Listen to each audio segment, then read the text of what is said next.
Welcome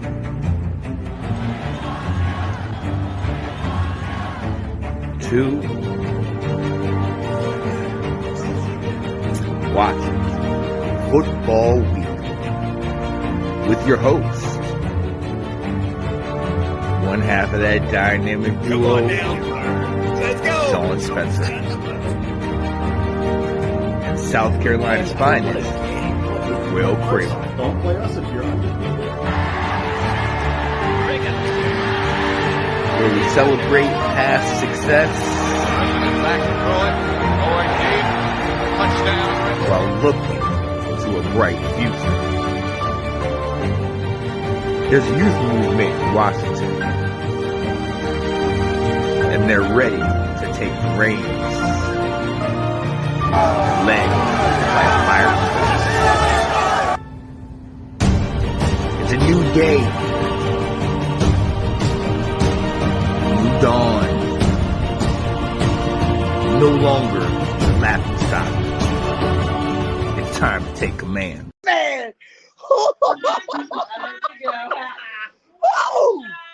I just would like to let you know that the doors of the Cowboy Church is open if you would like to come on in.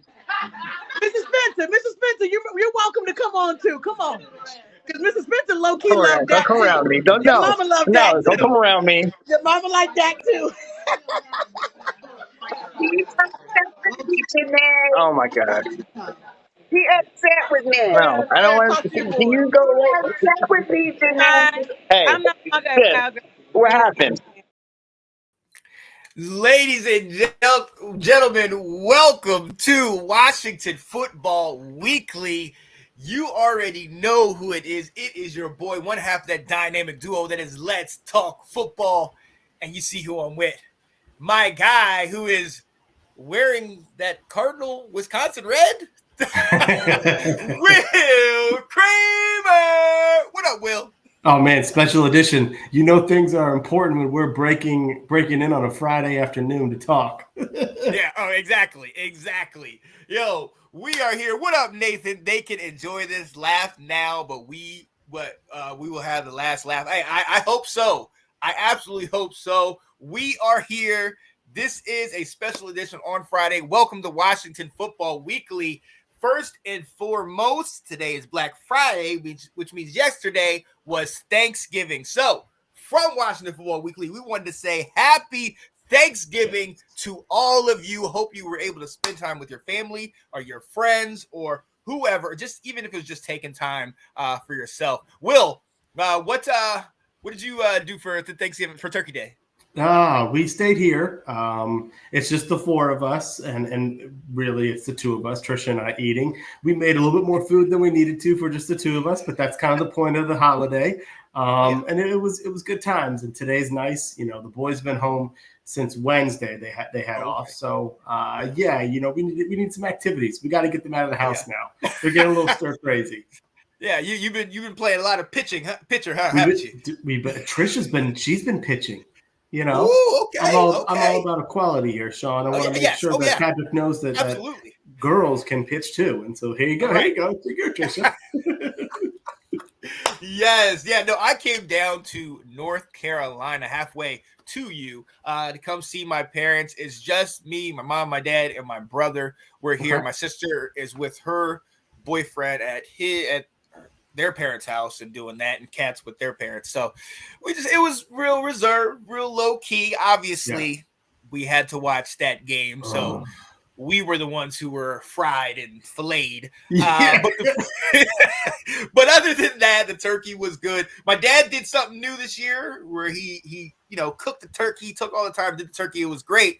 But then I don't know if you've seen this before. They did the turkey, the stuffing, and then when they took the turkey on the platter, my dad put grapes, apple peels, kind of oranges, lemons, and kind of all decorated it around. I'll send you the picture in our chat. It wasn't bad. The turkey was great. It was a different taste because you had this over here, you had the turkey over here. But all in all, it definitely tasted great. Ate a lot more than I should, especially once I had to eat my feelings later in the evening. But yeah, so yeah, Happy Turkey Day to all of you. With that being said, we are here on a special edition Friday, Black Friday. Black for many reasons, but one, Yes. Will, I don't want to stay here too long, but my God, I had to sit through that. And I know you talked to me, you said you turned it off. I could not. Will, is there anything we can take away from this? Just knowing that decisions are being made and have been made. And I think every single person, every single coach that's on our staff and anyone involved in the front office should go ahead and list your house now. Oh, yeah. Oh, yeah. Absolutely. And we talked about that. We said that. Like, all of you need to know that everybody can get let go. Chase and Montez, we showed with that. Now, as we'll talk about a little bit later, some coaches got the axe. I like this. Everybody's job's on the line. Right. And there's some that there's a lot of players that I was watching this game saying, don't need you back next year. You are not the solution. Yeah. So let's quickly talk about this. I mean, because at one point going into the fourth quarter, it was 23-10. I mean, they were still firmly in control. Yeah. But at least you had the illusion that, okay, we have the ball, we have an opportunity, and then the bottom fell out. And mean, CeeDee Lamb scored, Turpin scored. Obviously, Bland breaks the record with pick sixes on us, and you get a 45-10 ball game. But can you narrow it down? Our secondary was bad. Our defense was no pass rush. Our linebackers were absent. Mm-hmm. So yeah. It was. I mean, the defense was atrocious, and the secondary was awful. I think we saw it at the very end of the second quarter. We score, and Dallas gets the ball back and goes down in less than a minute, like 50 seconds it took them to score a touchdown. That to me was like, okay, well, this is going to be a little bit tougher. Our defense really just can't do anything. I think we had some players get exposed, but like you said, at the start of the fourth quarter, Washington had the ball and had been moving the ball. They kept getting stopped when they'd get around midfield or in Dallas territory with really, really poor short yardage possessions. But Washington had the ball. Like, there was an inkling of a chance. Yeah. And then there's some really bad play calling that happened there towards the end.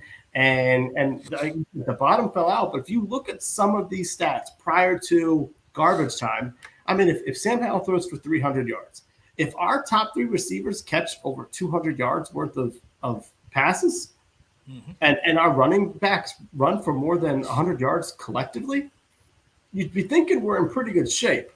Right. And then everything fell apart in those last 15 minutes.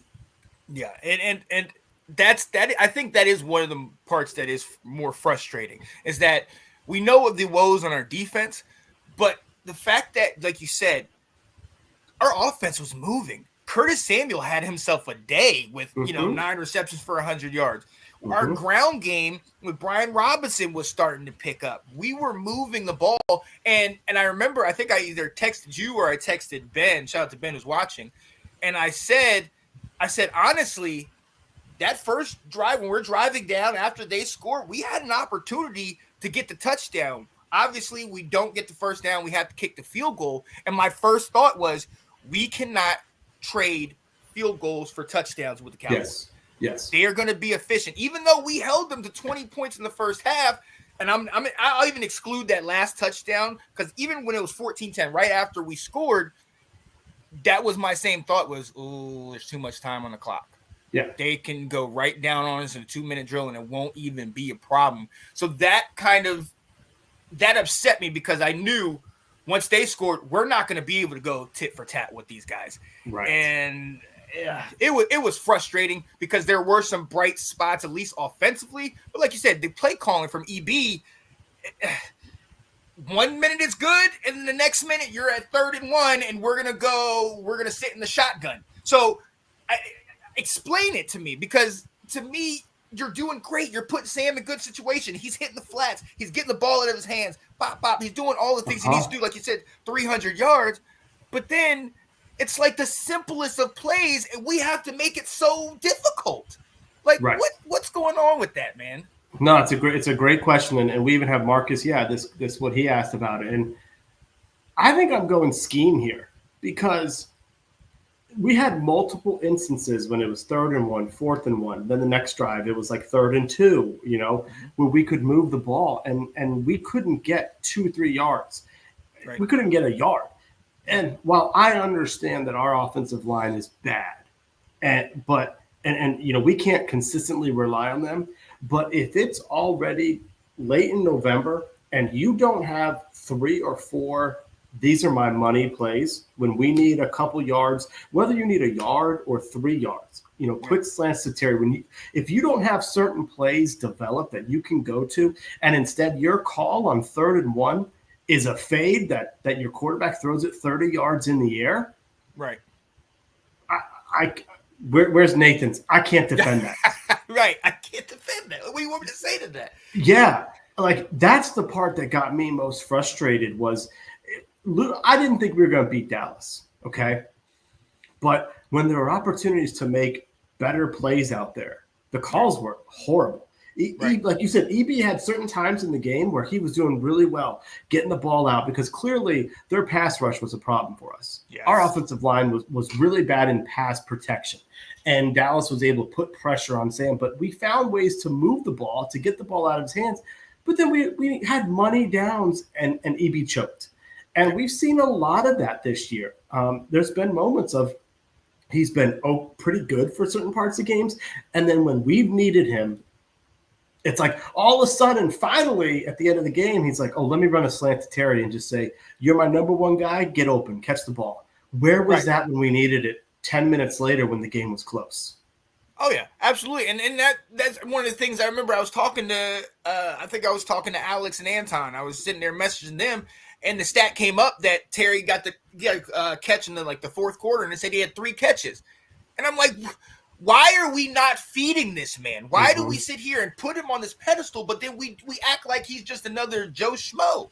Like, we got to feed this guy. And then another thing that I've been noticing is I don't understand why we don't do this more up-tempo. You talked about late in the game when we needed the score. We need to play catch-up, so we're going quick. Right before half when we ended up getting the touchdown that put us within 4, Sam is on the ball, quick, running that tempo. It's like when we slow things down, the defense we don't have time to do that. We need to keep them off guard and keep moving the ball. And it just feels like EB's to this point, his scheme. And maybe what Ben is saying is true. If EB's scheme is the issue, then do guys they need to find players for his scheme then after the season, or maybe move on from certain players that don't fit his offensive scheme. I think we have to put it in perspective. This man, we cannot forget that this man came from having Patrick Mahomes, who is probably the best quarterback in the league right now, Travis Kelce, who's probably the best tight end in the league right now, Andy Reid, who is right now with Bill Belichick kind of declining, the best offensive mind, or in the game. We've seen their talents, and I kind of think sometimes EB thinks I have these guys. I'm still kind of calling plays for guys like this, and we don't have that. We don't have that type of protection, that type of consistency at wide receiver, at running back. And I'm not gonna lie to you. I'm gonna ask you this: this offense kind of almost seems like Chip Kelly's offense when he came to the Eagles, where you can pass, and it's quick. But when you need to slow the game down or you need to establish a run, you can't do it. Right. Right. So it's just a lot of things that are frustrating, Will. Go ahead. Yeah, no, it's good points by both Ben and by Marcus. And I think, honestly, I mean, we're seeing Terry's not on track to get 1,000 yards.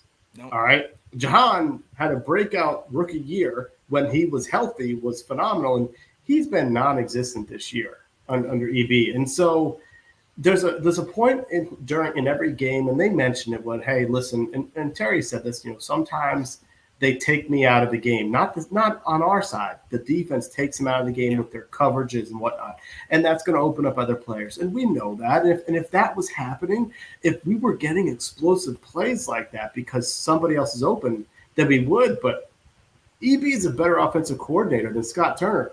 Yep. But Scott Turner found better ways to utilize our weapons than he has. And that's what has me really, really surprised on it. So I've really soured on EB. And one of the things that stats come up lately that shows the lack of separation that our receivers have. That so often when they're catching the ball, the DBs are around them. He's not finding ways to get these guys wide open to where they're getting a bunch of yak or they're just wide open in the end zone, like we saw at some of Dallas's receivers. That's problematic. Yeah. And that kind of gets to me. And again, some of that is Sam, because I mentioned this to you. A lot of passes in the game yesterday, and we've seen it over this year. Sometimes in the same energy of saying, he's holding on to the ball, he's throwing some of these balls late. We've seen a number of interceptions where he's got picked. The Bland interception, he threw the ball behind him and Bland was able to undercut the pass. I've seen him do that a number of times. And look, that's him. That's a guy that's, has 10 games in the league. That's a guy that's still a young guy trying to figure out this new complex offense and work it out. But still, even in his mind, you can see it. Sometimes he's like, okay, do it, go. It's not instinct. Sure. It's more, this is the pass I need to throw it. You know what I mean? Yeah. And it's something where it makes you kind of want to be like, just sling it, just relax and throw it out there. And maybe he needs to get a guy that you see the hat you got on. Phil Longo, baby. Come to Washington.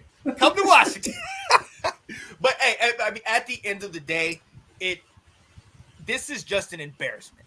I'm not going to lie. Even 23-10 going into the fourth, I was kind of like, still tough to swallow. But this right here, 45-10 on Thanksgiving, it's just terrible. A couple things that happened in this game that it was clear to see that Dallas was not scared or concerned with us at all, especially when they had the ball. The amount of times that Dak would throw right over the middle to his tight end. Remember during the draft times I kept saying Jay Ferguson? They did that on the was it the second drive of the game when they got pinned and he just chucked it 35 yards in the air, and it was a great pass by Dak. But from his angle, it's not like Dak could look and say, oh, he's open. He literally just like, my guy, I trust my guy more than them. Right.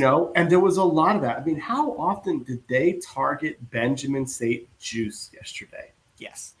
And if I have to see St. Juice do this when a wide receiver drops the ball or the ball's thrown over their head, I think I'm surprised one of our coaches didn't grab him by his face mask and say, would you stop doing that? You got beat on that route. It was a bad – and Forbes does it. St. Juice does it. It's like St. Juice is garbage, okay? Yeah, man. He is when I said I've learned who we don't need to have anymore, he is not a starting cornerback in this league. Yeah. He is so handsy. And he has gotten away with some holding, some illegal contact, some pass interferences on some of these plays. The minute that the receivers get out there, he's touching these guys, man. I can't stand it. Yeah. And so I saw a lot of that, and Dallas was like, you suck, and so we're going to exploit you because you can't cover us. The other thing that really surprised me with this game was, and it happened in the Giants game too, we have not seen the Ron Rivera team's resurgence that you see in November. Yes. And I think you saw in this second half, especially once the fourth quarter came, I'm like, these guys have quit. Now they're going to start making business decisions for themselves because they know this game's over. We're now 4-8. We are out of the playoffs. I'm not going to hurt myself and make my offseason get off to a bad start or be off to a start where I'm rehabbing an injury. So that surprised me. Like you said, it was 23-10. I was like, okay, we can lose to Dallas, whatever. But then when you get the doors blown off you and you see how it's happening, it's like, these guys ain't trying. No. And I honestly thought once Zeke went to the Patriots, I wasn't going to have to see that damn Salvation Army red bowl, little cut out there. And then all of a sudden you see them and they go over there. And then I remember I'm just watching and like, all right, they scored. All right, is he going to hop in? What is he doing? And I remember seeing Dak go in there like he's looking for something. Yeah. And I was like, this Joker's got a prop. Are you serious? And when he pulled out the turkey leg, I was just like, man, this is it. I mean, because it's as much disrespectful as it is clever, and you're kind of like, dag, if he's on my team and we did that, I'll grab the turkey leg too. Oh, like, let's go. But the fact that he did that is just like, it was just the end. And I mean, and to your point, I am so sorry, guys. Yeah, thank you. To your point, it from the very beginning, I mean, I think Dak and them knew they had us. I think one of like the first plays, CD was wide open deep, and he just overthrew him. Yes. The next play, he had the guy on, I think either a post or something deep, and he just overthrew him too. Like, and to the point you were talking about going to Ferguson. Ferguson had a guy under, I think Mayo underneath. He had a safety over top, and still Dak had so much confidence that he put it right over into his hands. And you see those passes, you're just like, here we go. Here we go. Hey, Detroit lost the past 7 turkey, but well, yeah, I'm sorry about that. Is that cat? I think it might be. I think it might be. But yeah, no, honestly, it was rough. And Will, if you don't mind, I'd like to get off of this topic. I think we've said enough about that game. Yep. Yep. Oh, do you guys see Dolly apologize to Commanders fan? You know what? I will say here for a second. I'm all about halftime performances. I'm all about halftime performances when you're at a stadium. I'm good with that. I'm all about you wanting to be a cowgirl, whatever. But if you gonna dress up like like a Dallas Cowboys cheerleader, I mean, you want to talk about just being like, well, everybody's going against us today. It was just, I see nothing wrong with that. No, I don't. Why is she going to be in the Dallas Cowboys cheerleader outfit? She's 77 years old, and she just pulled off a cheerleader outfit. Like, I will give the woman her props. Like, absolutely, that was like. Did I care about her songs? Not really, but you know, like, good for her, man. Good for her. That didn't bother me in the least. But now Cody Barton out there playing, that did bother me. Absolutely. He got torched.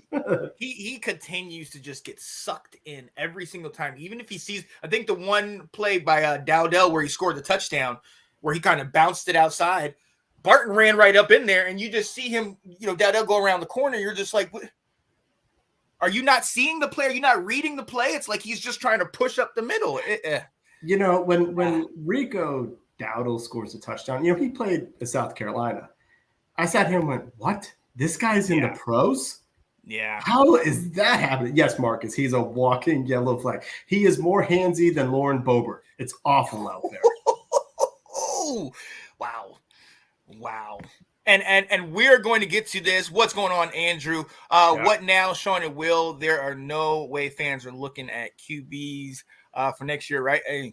I am. Hey, I'm not. That's all I'll say. That is a segment coming up, but I'm not looking at quarterbacks, but I don't know when. Oh yeah, you need competition. Both Dolly and Cher made my Thanksgiving, both 77 and rocking. Absolutely, Mom loved that. My mom definitely loved watching that. But look, we have to get into it because all of you have heard the news already. We're gonna share what Ron Rivera said. Today, I relieved Jack Del Rio and Brent Vieselmeyer of their duties. I appreciate all that they have contributed to the organization over the past 4 seasons and wish them all the best moving forward. Head coach Ron Rivera. So, Will, we've been asking for it. The fans have been clamoring for it. We've wanted to see it. But not everybody got fired that we kind of thought was going to get fired. I mean, let's stick here. Jack Del Rio, but also the DB's coach, Brent Vieselmeyer. What do you think about these moves? I mean, something had to happen. Yeah, you can't. Our passing game has been torched all year long, and I'm so sick of seeing after another passing touchdown, safeties and corners looking and pointing at each other, trying to figure out whose fault was it. And like Jack's had 4 years of this. And after 4 years, either you can't change your scheme or you can't get players who can fit within it. And you can't blame it on the player, but the getting players, because we keep giving you more players on defense. We draft Chase Young. We draft Jamin Davis. We draft Phil Mathis. We draft Emmanuel Forbes, Quan Martin. 5 players with our first and second round picks in your 4 years, and your defense continues to be this garbage. Like, you had to go. And your guy Vieselmeyer, who's never coached in the pros except he's been an assistant position coach for you, your unit is getting torched year in and year out. Where last year our defense wasn't great, but it wasn't terrible like this, and they fixed the communications. Yet this year was awful. So, I mean, yes, it needed to happen. There needed to be some type of accountability in that building. Yeah. And I know, and I completely agree. We've talked about it. I mean, you showed me the stat on Twitter where they were talking about how in the first 4 games of the last 4 years, Jack Del Rio's defenses have averaged giving up almost 30 points a game.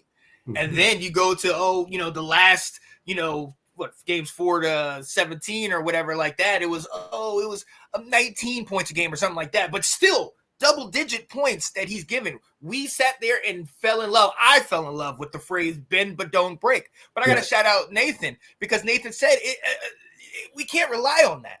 We can't continue to be like, oh, yeah, we have a great stingy bend but don't break defense when we're giving them the opportunity to drive all the way down the field like it's nothing.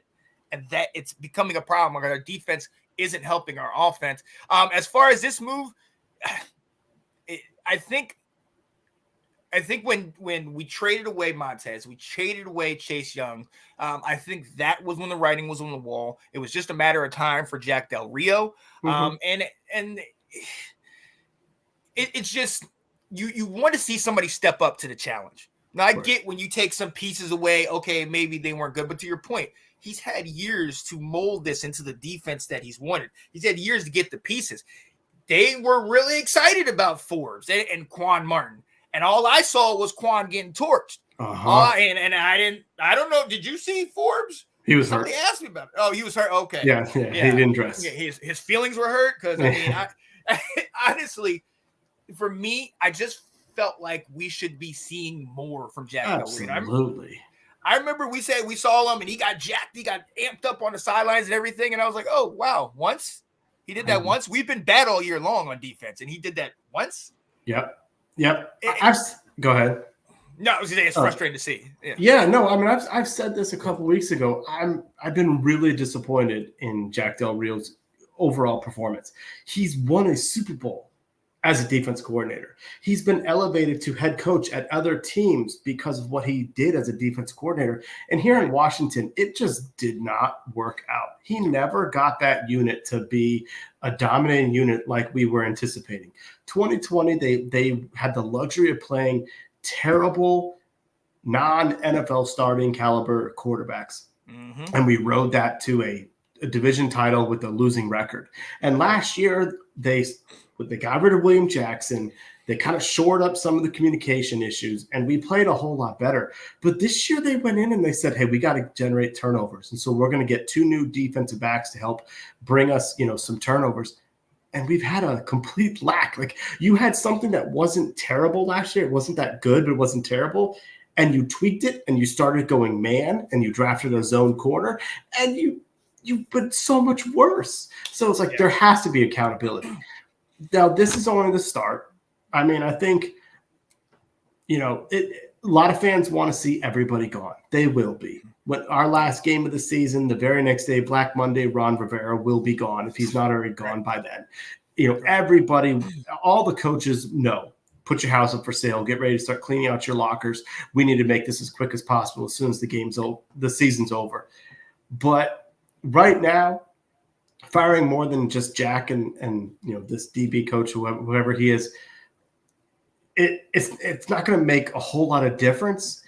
But you don't need to just fire everyone so that you feel better. Because one of the things the ownership group has been leaking to the reporters is they told Ron they'd give him a year, and they truly believe that opposing coaches that head coach candidates, and even guys who are considering being the general manager and front office folks are looking to see what type of owner are you? Yes. Are you one when things start getting bad that you just cut bait immediately? Do you let me work ourselves out of this? And so they're trying as best they can to not have to fire Ron Rivera. Yeah. So they first start off with the guy who's in charge of the defense, and I think the goal is to let Ron play these next 5 games out and then fire him the very first day that the season ends. Oh yeah. Oh, absolutely. Absolutely. And look, so as far as this, I'm glad they made these moves. To your point, I don't see this making much of a difference because like you said, towards the end of the game, I do believe in their minds, it's like we got to make sure that we stay healthy, get ready for next season. Whether it's here, whether it's somewhere else, we got to make sure we're going to be okay because I think the writing is on the wall. And then you look at the DB's coach and you talk about his, lack of experience and all that. And then you're like, you're bringing in, you have second, third year players and rookies as your secondary. Why would you have this guy with the lack of experience trying to coach up these guys? Like this, it's like the blind leading the blind right now. It just doesn't really make sense. And you start to understand, oh my goodness, this whole defense as a whole was the issue. The whole scheme, the whole foundation, the everything. And yeah, we were living on kind of borrowed time last year with everything. And I've seen people, I know you've seen it. People are like, oh, do y'all miss Chase and Montez? Do y'all miss them? Knowing where we're going with the team, knowing how things are kind of being moved on. No, we did the necessary moves. And if anything, that shows me that Josh Harris and this ownership group are not afraid to make the tough decisions. Like one of the things Josh Harris said in his message that he put out. But we want success. We want to win. And if that means we got to start moving pieces and putting new pieces in, so be it. And it's hard. It stinks. I know Chase was a fan favorite. A lot of people liked him, but at the end of the day, I want to win, and I want to win long term, not just we're going to win right now. So right. You know who I think we miss more than Chase and Montez?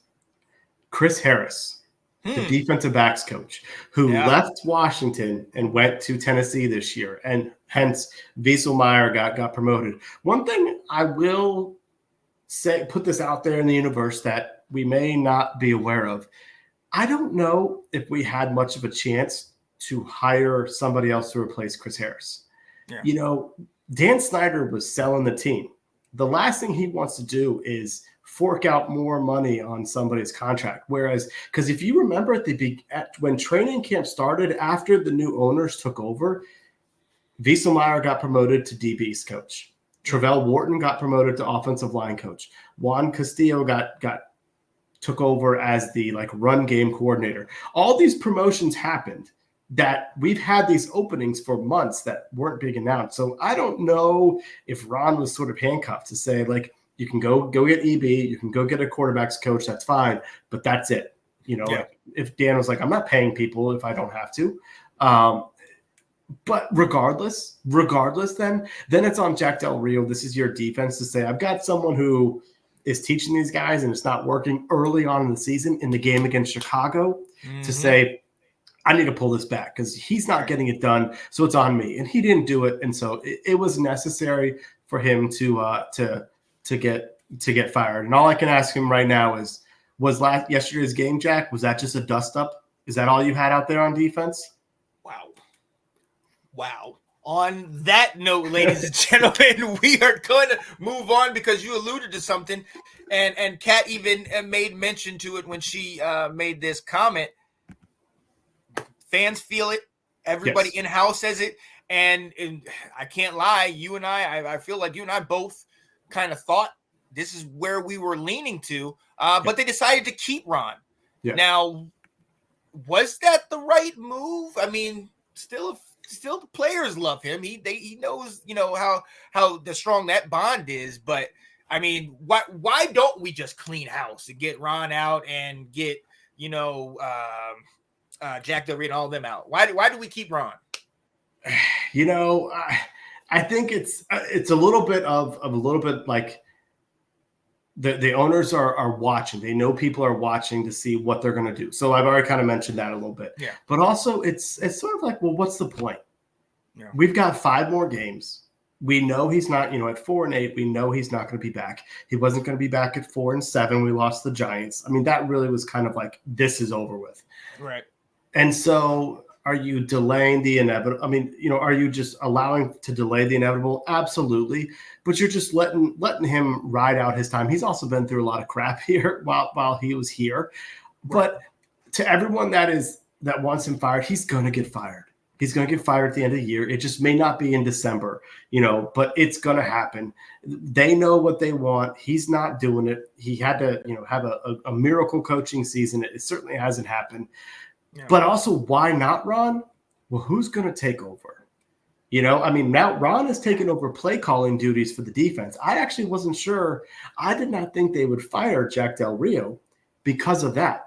Because behind him, they have a bunch of nobody defensive coaches who can't coordinate plays. So I'm a little bit surprised that Ron's now our defensive coordinator and taking over, those play callings.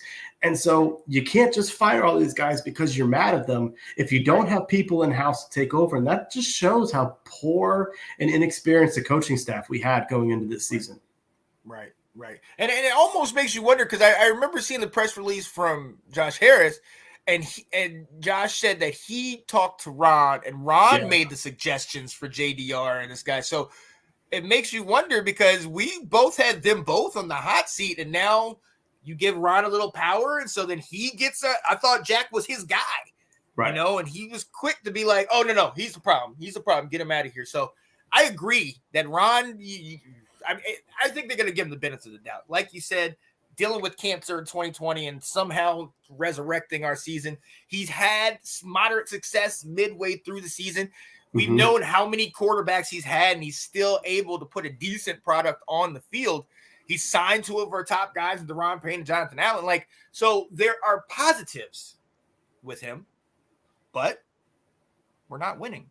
Nope. So let's go on to what everybody seems to be crying about. Oh, we need EB. Bring Eric Bieniemy. He's here for this. Let him be the new coach for next 5 games, X, Y, and Z. I'm going to say, pump your brakes.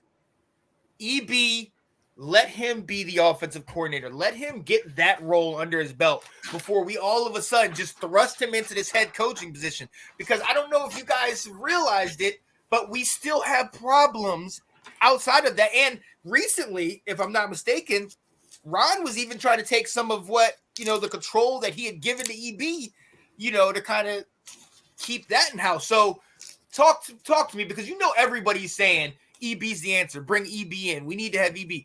Why is he the answer, or why not?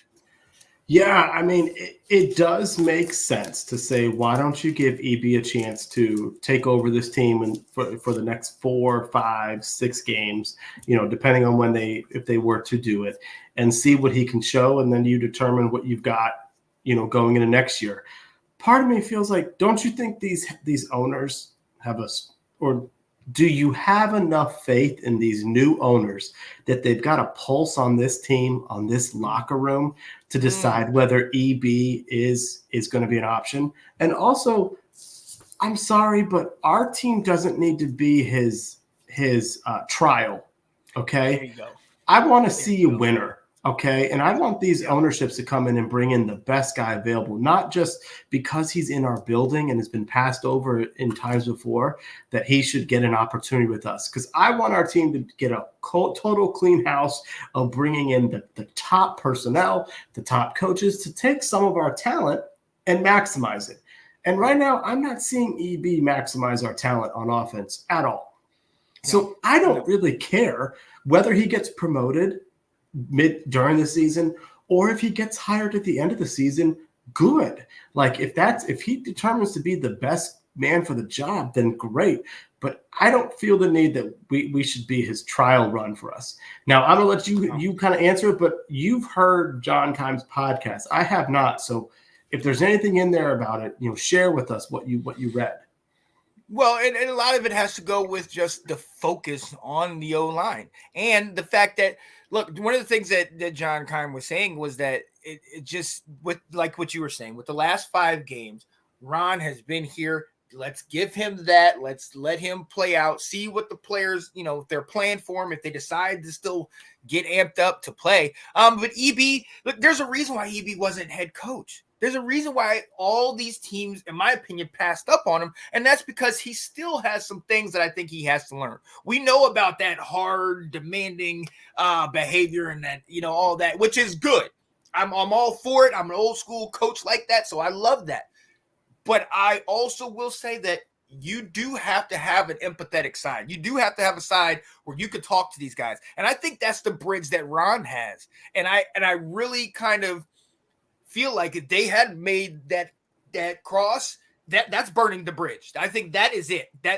There's no connection, in my opinion, at that point from the owners to the players. Ron is that connection. EB,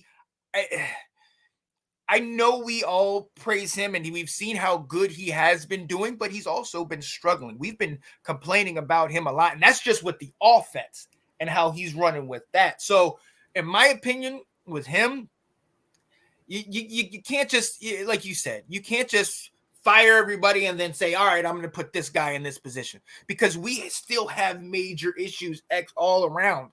And he just has to let him just focus on the offense, because some of those major issues are right there. You know what I mean? So yeah, that for me, EB and from what I've been hearing, right now, as far as what they got with Ron and EB, that's staying the same. And they don't look, like you said, maybe it's just because it is 5 games remaining. It just doesn't appear like they're in a real hurry to kind of elevate EB. Because of a lot of things. The players, I think, are a big part of that. What do you think? Well, so I will say this for fans to think about. If you want us to have the best draft pick possible, do you want to promote Eric Bieniemy and have what if he rallies the troops and you win a couple more games? So if it's hard as a fan to accept losses, but if you're already thinking towards next year and what we may do with, what left tackle can we get? What defensive end can we get? Well, let Ron ride this out. Let the team lose these games. This is exactly what you actually want. What we really need to see right now is for the team to compete, to see Sam develop, and for the team to lose. Losing games 23-20 is the best thing to happen for this team, because you're giving more, seeing more from Sam to say, okay, maybe he is our guy next year.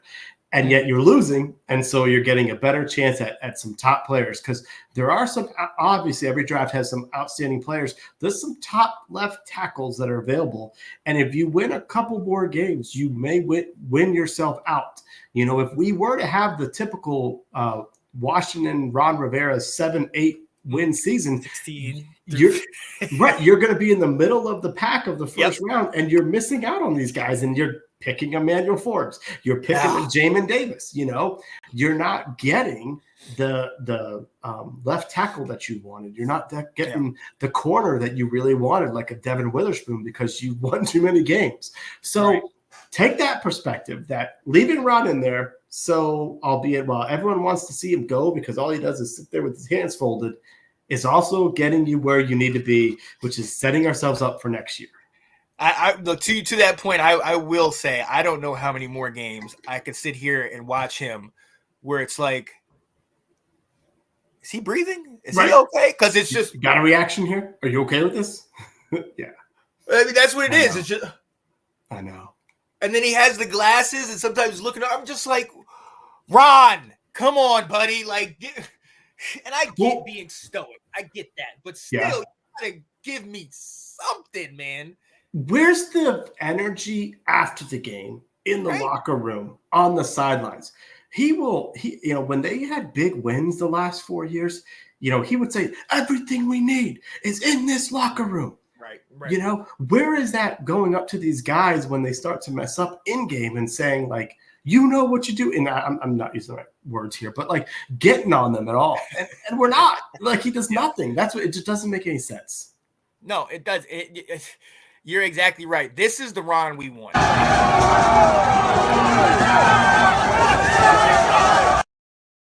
Yes. Give me that. It's fire. There. He has it. Yeah. and it was us. And I remember that point. It was us against the world. I think we had just beaten Seattle or something in that game, and we had fought tooth and nail all the way down. And he was amped. And to your point, that's when he's going in the locker room saying, everything we need is here. Us, you always hear everybody saying, Michigan against the world, Georgia against the world, whatever. That was literally the epitome of that, where those guys come together. I mean, and we saw it when those guys got what was it? The not all pro, but the Pro Bowl, Jeremy Reeves last year, and how emotional he got and telling coach, he said, I'll run through a wall for you. That's where I and I'm even kind of getting chills now, because I love that from a player's perspective. I would fight for that guy. Yeah. But Will, you trained me to look at this from a little higher perspective, and you got to have the product on the field. And we know that it's Ron. Ron has been in control of a lot of these things. And I get that he's had issues with Dan Snyder and things like that. But just with this year and finally getting Dan out and things like you gotta do better than this. And if you're not doing better, you need to show us that you're kind of ticked off that you're not doing better. Right. Like, it's okay if they keep losing these games, we get a good draft pick. Could you show some emotion out there, Ron? Can you really just do something other than fold your chest? Or fold your arms over on, across your chest. It's just, it's getting old. Yeah, it is. It is in a heartbeat. Jeremy is in the comments. What's up, Jeremy? Hey. How you doing, buddy? How you doing? Jeremy, quick pit stop. I know you had talked to me about StreamYard. There is a Black Friday sale. If you were trying to expand your StreamYard reach, definitely take a look at that. Definitely just gave them a little plug. StreamYard. Nice. Check it out. We do have to ask this, and a lot of people, I've talked to people about this. You and I have talked about it at length. Every critic has told me how they don't believe in this guy. So let's answer the question. Guys in the comments, you can definitely answer it as well. Is Sam Howell the answer or the problem? Ooh. Interesting. I want you to go first on this. This is your guy. Okay. So honestly, I'm going to be bold. I'm going to go out and say it. I felt it. I think he's the answer.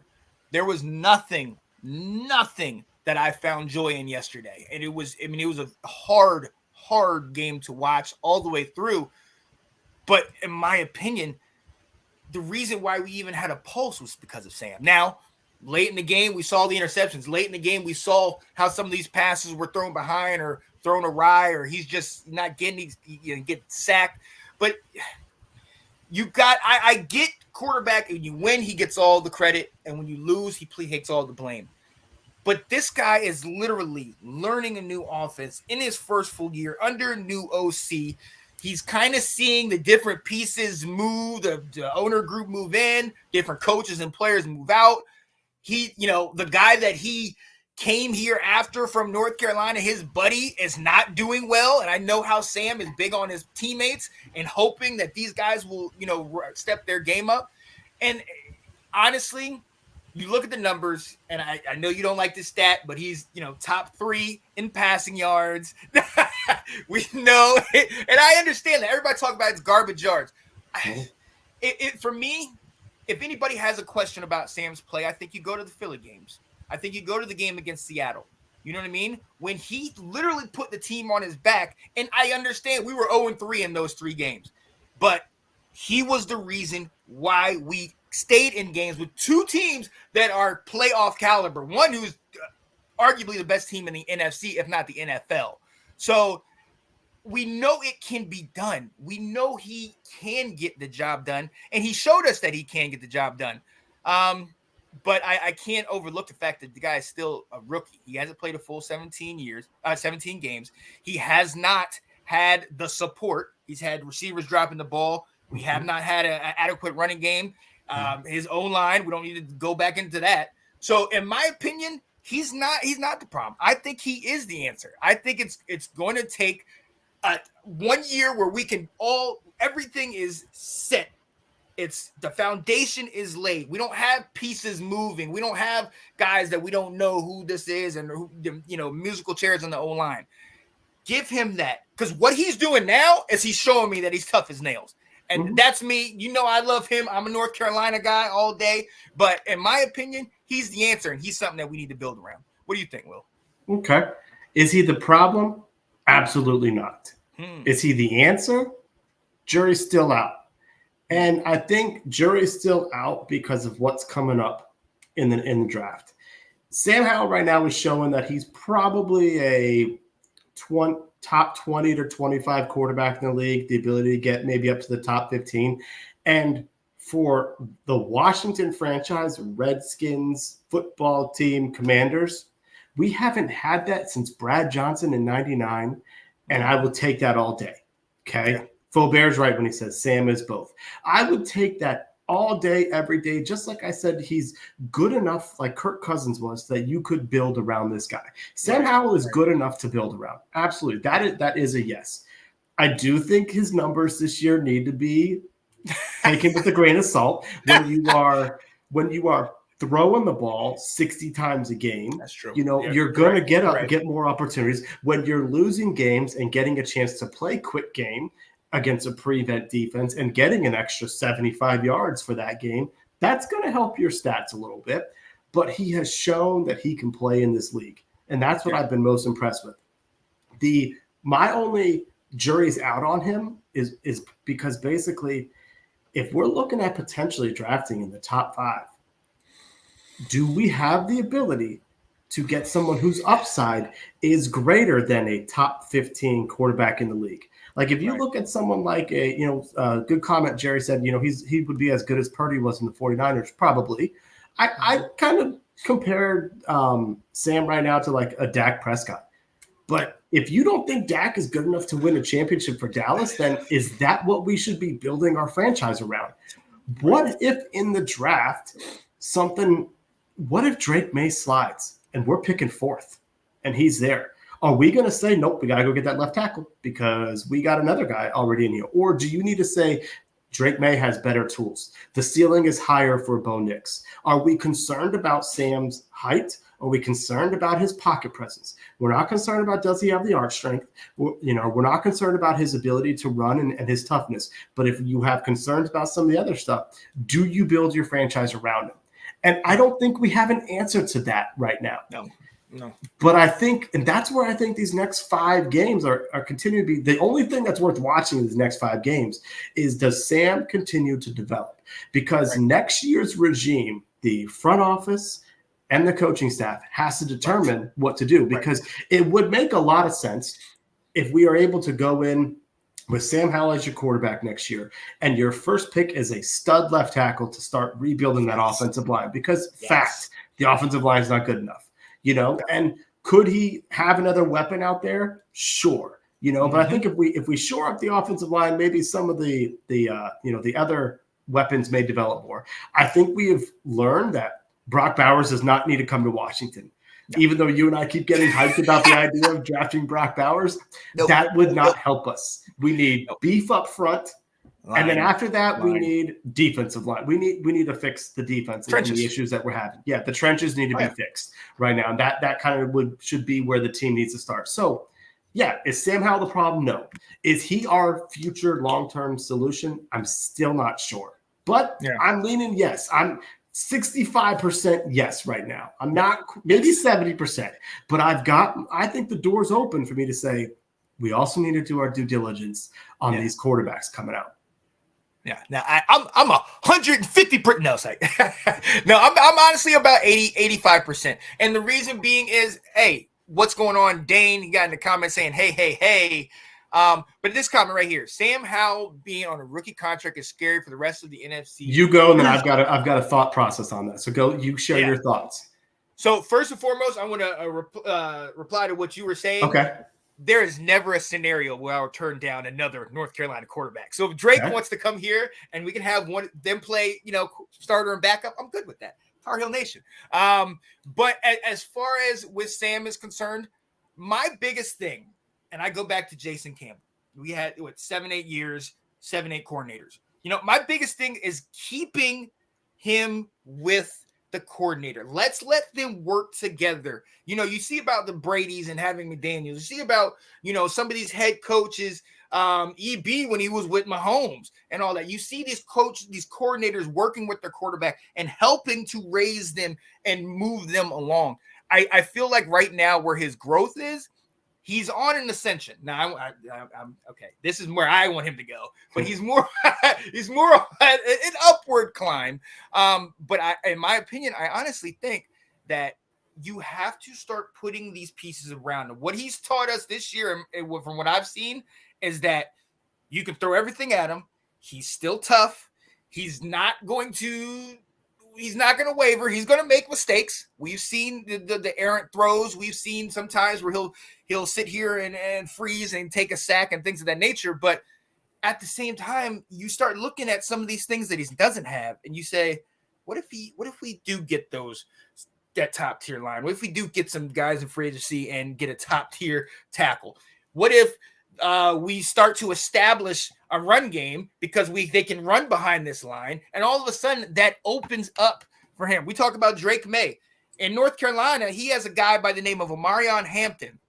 Guy's had over 200 yards in several games this year and over 150 in a lot of games. That running game, Drake May doesn't have the same numbers that he had last year. Now he also has a different OC. But that running game is taking pressure off of him. So now that defense has to come and kind of load the box, and all of a sudden you can get Drake out in the open field. So you got to give these guys pieces. And they're saying, look at Purdy in San Francisco. I absolutely agree. He has the O-line. He has our guy Trent Williams. He has a great running game, a great mind at head coach. I feel like we have a great mind at EB. He could be that. We have quarterback.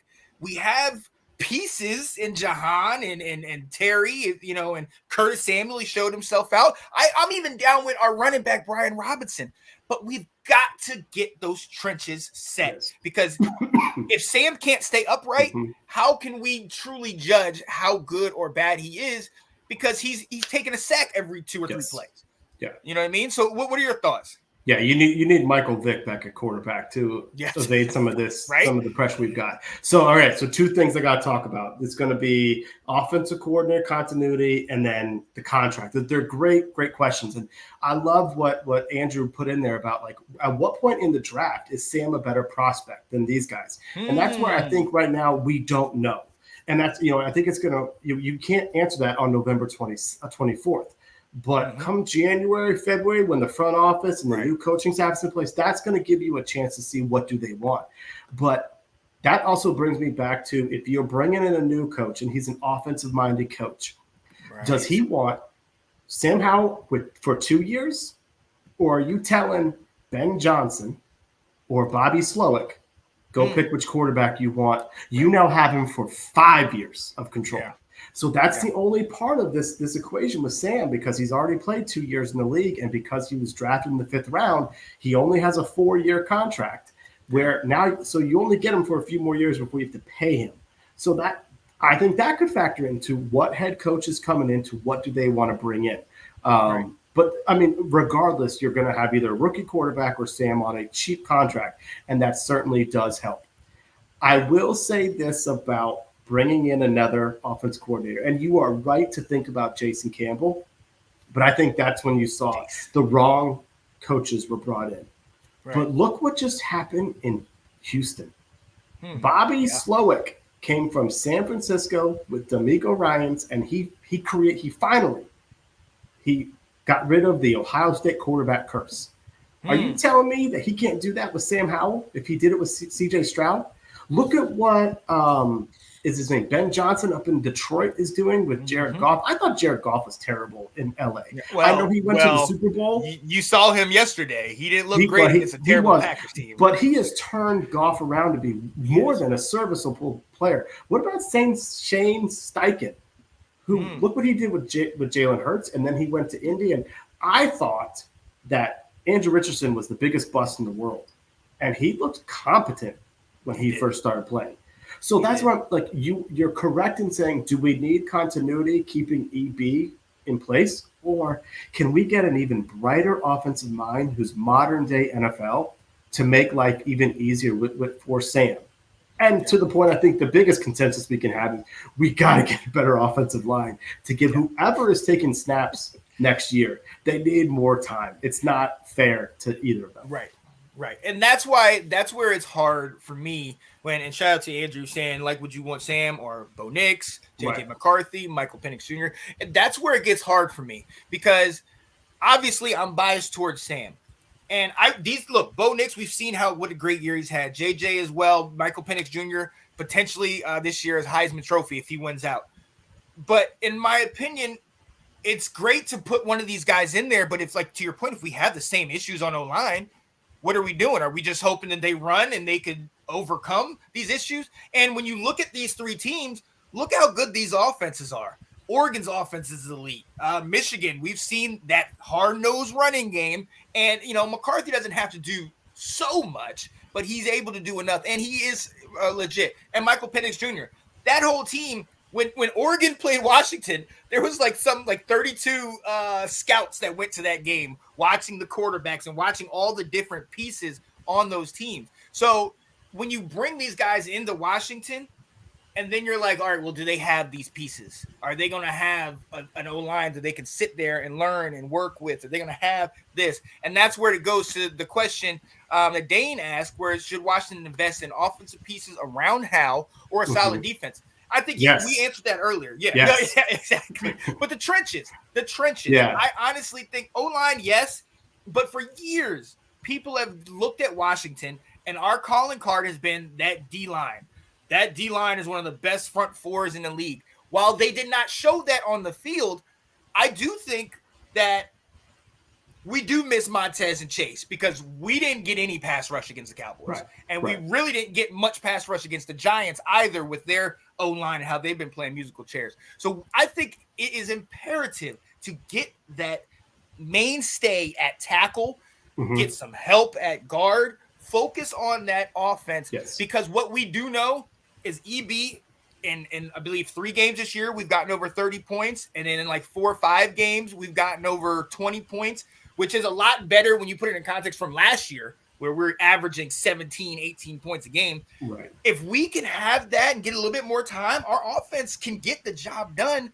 But we need to have that line to protect him so that he's not thinking, I got to throw it quick. I got to get it out of my hands. So, and just let him calm down.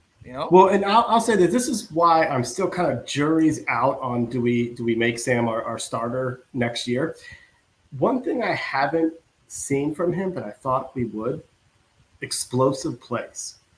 He's shown me that he's got the arm strength to throw the ball 20 yards downfield on a strike to get a first down. Yeah. But we're not scoring big touchdowns with him. And all year we haven't done that. And I think some of that is part of the offensive line issues and timing. But even in that final game of the season against Dallas, he took a 5-step drop and launched it to Terry for a 75-yard touchdown. Right. We haven't had any of that this year.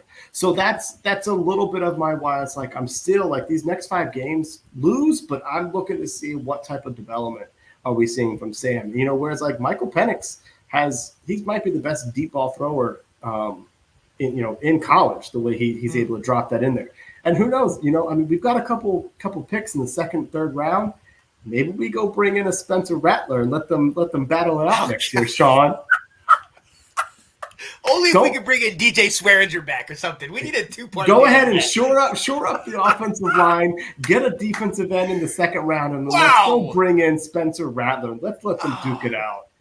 You know what? And look, if we draft Spencer Rattler, we need to go ahead and get your boy Leggett as well. Yeah, we need his, but as good as he plays. That would help. Yo, we need it. And look, and shout out to Dabby watching. Thanks for watching, man. He said, "Do you think Scary Terry or John Allen wants to trade or wants out?" Yeah, we'll see. I mean, honestly, okay, I'll say this, and this is a little bit goes back to, should Sam have the same offense coordinator? I think everything is on the table this offseason. Yes. I love Terry. I love John Allen. I would get those jerseys.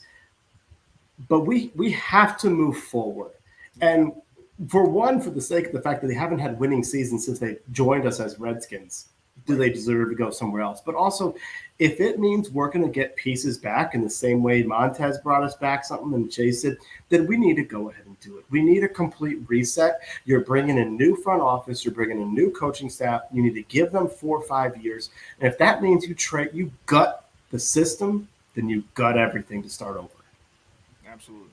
Absolutely. So, look, hey, a lot of this is kind of difficult to ask because, to your point, we really just don't know.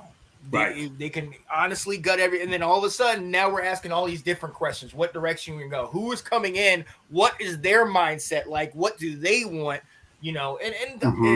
It's honestly, it's one of those situations, and we've been here each of the last 2 years, where around this time it's kind of like, okay, well, yep, time to hang it up for the season, because we're kind of done. And we start getting to the point where we're looking at the off season, and now it's kind of like I've kind of got to the point where we're off season Super Bowl champs. I mean, we know how we do in the off season, right? So I'm excited. Yeah, I'm excited about that time of the year.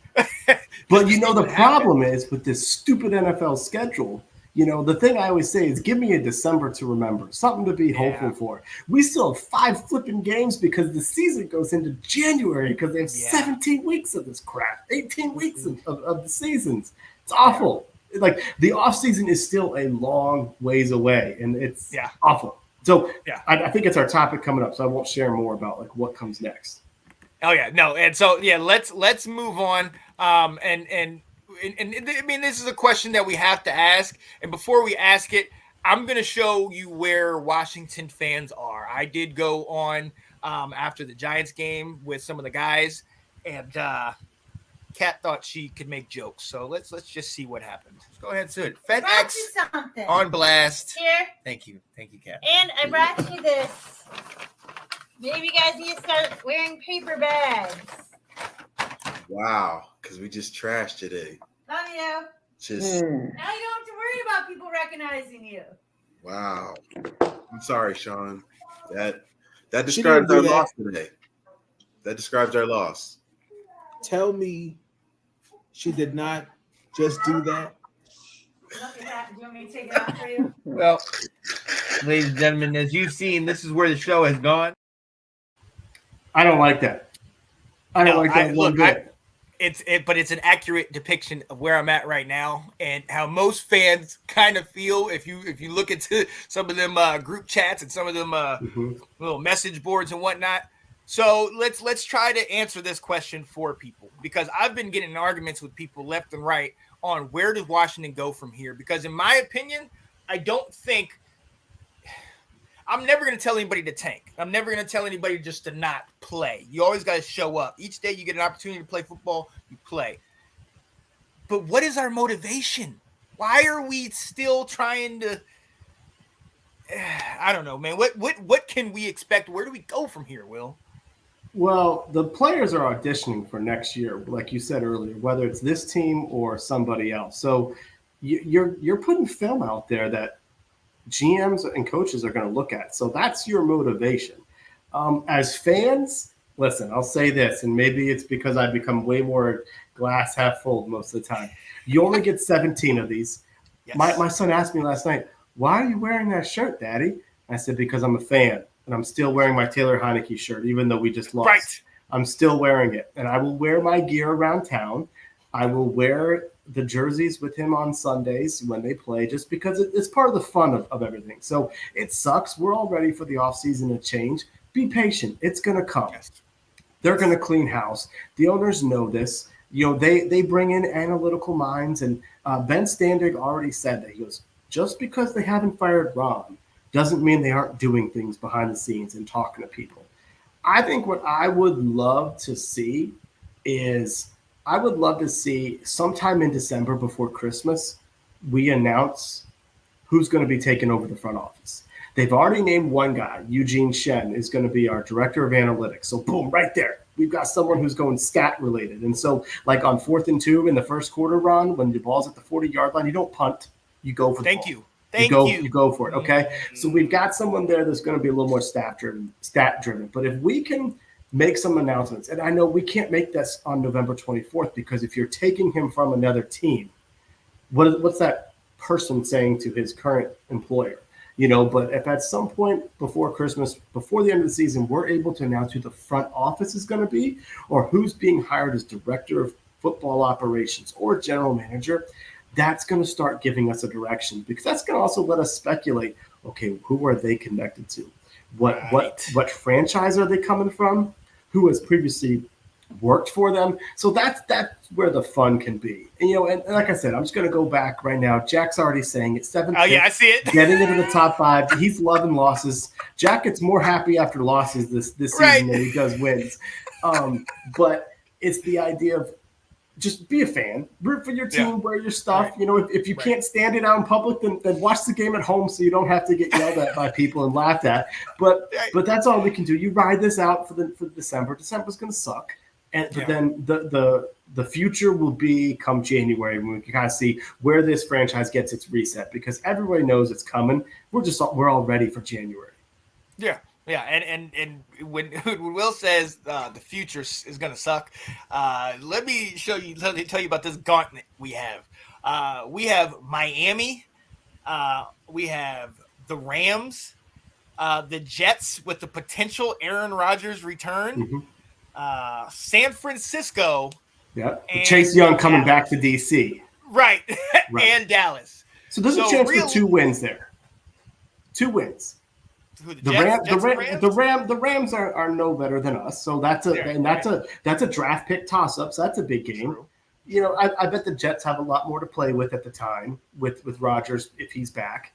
And then we beat Dallas last year on a game that Dallas didn't need to play, so you never really know. Not to tip our hats we beat Dallas like some people did in the offseason because Sam Howell played so well. But let's go. But they may not be playing for much of that time either, and so that could be a winnable game. So 2 max, no more than 6. Well, to that point, San Francisco, we also play them. We play them New Year's Eve. That could be a winnable game because they could be sitting all their guys as well. Kyle Shanahan hates our franchise. He wants to stick it to us, and so does Chase Young. Chase Young's going to get 5 sacks. I forgot about that. Yeah. And for any of y'all that were watching, I don't know if you saw the San Francisco game yesterday. Chase looked like a bystander. He just, I don't even know if he was in on some of the celebrations with the guys. They were kind of looking at him like, oh yeah, okay, yeah, come on in, no. And shout out to him, no disrespect, but that was pretty disrespectful. That was disrespectful. But it wasn't us. That's all I'm saying. It wasn't us. Oh man, but so to that point, man, it's as long as we have football and we have Washington football, definitely watch, definitely try to get amped up. We know what we can expect with all the pieces that are gone. But look, to Jack's point, the off season's coming, man. Let's get ready for it. I'm not saying, we're going to drop at least 3, if not 4 games of this next 5. So I get it, and I'm fine with that. But Jack, lost cause. That was Lamont Lewis that said it. That was Lamont Lewis? Hey, well. But that is something that Jack would say. I'm telling you, this man celebrates losses more than wins all of 2023.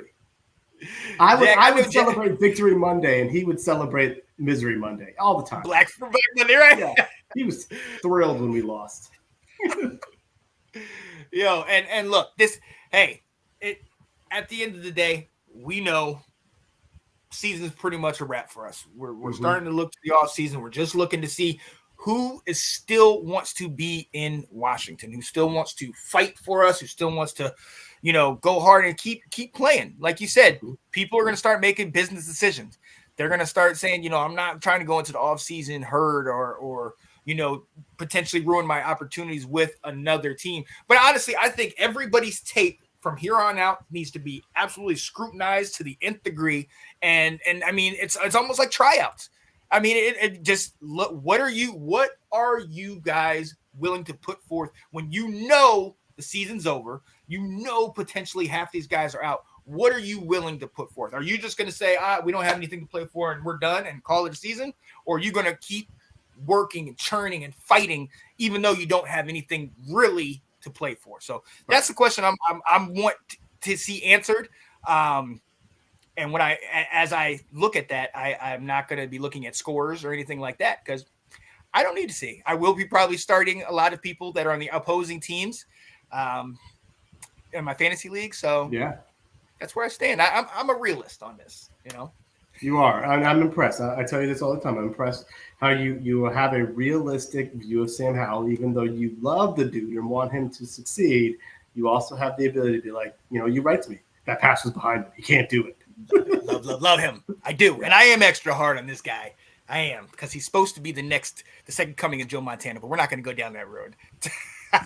Promise of a fresh start with a new That's Jack. stat. Yeah, it's all right. Jack. Yeah. It's hard. It's hard. I mean, like I said, we got 5 games and we have to suck for the next 5 games. But it's 2024 is going to bring a whole lot of Ashburn syndrome is what's going to happen. Because we're going to get sucked into all of it and think every move is the best. Let's hope. Yep. Let's hope. That's how we do. That is definitely how we do. Look, oh my goodness. Ladies and gentlemen, hey, this has been fun. This has been what I needed. I needed. I got this off my chest. Thank you. And I'm glad we did it a day later. I don't know if I would have been saying anything positive yesterday because it was not great. At this point, did you lose hope? At what point did you lose hope in the game? 29-10. No, I lost hope when they couldn't get the 3rd and 2s, 4th and 1s. I was like, that's it. And then Dallas scored the touchdown. Then it's like, well, we can't convert 2 yards. We can't march 75 yards. I think it was 23-10. And I think it was when he had thrown an out route. And it was the first one where Bland jumped it, but dropped the interception. And that's when, and that was like on 1st down. And so then we'd already started getting behind the chains. And I was just sitting there looking like we were in our own area or in our own territory. And I was like, this ain't looking good. We're not going to turn this thing around. So It was early fourth quarter for me. And then I just went numb after everything else. It was just rough. But power off. It is what it is. Turned it off and walked away. Dane's a Cowboys fan, right? He is. Yeah. He said he was still concerned at the start of the 4th. Yeah. I had hope.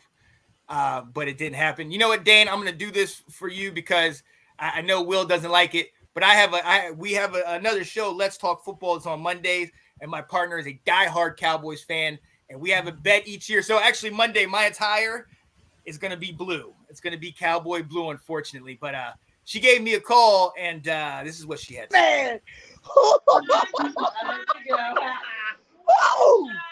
I just would like to let you know that the doors of the Cowboy Church is open if you would like to come on in. Mrs. Spencer, you're welcome to come on too. Come on. Because Mrs. Spencer low-key loved that. Don't come around me. Don't Your mama loved that too. Don't come around me. Your mama liked that too. Oh my God. He upset with me. No, I don't want to. Can you go away? Upset with me tonight. Hey, I'm not sis, what happened? I'm not excited about that at all. Yeah, how about them Cowboys? Yeah. Oh God. All right, we got to get it. You got to go. We got to go because I can't have Janae coming in here saying all this stuff. Yo, he's right. Jack's not wrong. There you go. Our trash teams, very selling records in Chambertown. Yeah, absolutely. Absolutely. Matter of fact, I had actually taken a picture. Let me see if I want to see all of those. Dallas, you guys have played Giants twice, Washington, New England, the Jets, Carolina, the Rams, and the Chargers, none of which have a winning record. Nope. 3 of them are only down 2 games. We're all 4-6. We're 4-7. The Giants are atrocious. We know how bad they are. And then New England and the Jets. That's interesting.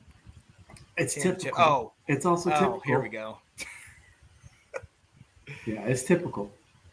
But it's all good. We'll see. We'll see come playoffs how far they go. But hey, kudos to them because they're going to make the playoffs. I'd rather be 8-0 against losing franchises than 4-8 and limp into the end of the season. Yeah.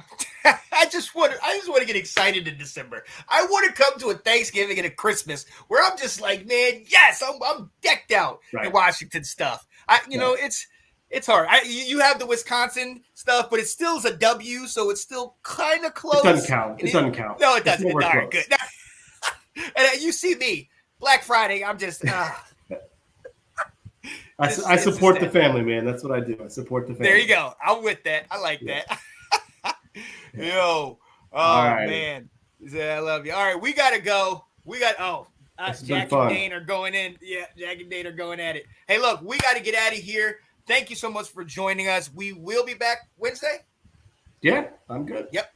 Wednesday night, we'll be back previewing, I think, the Dolphins. Miami game. Another loss.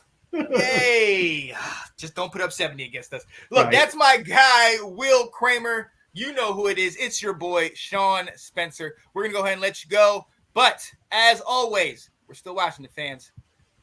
Left hand up. Gibbs, you got a good chance. Let me tell you something about some good fans.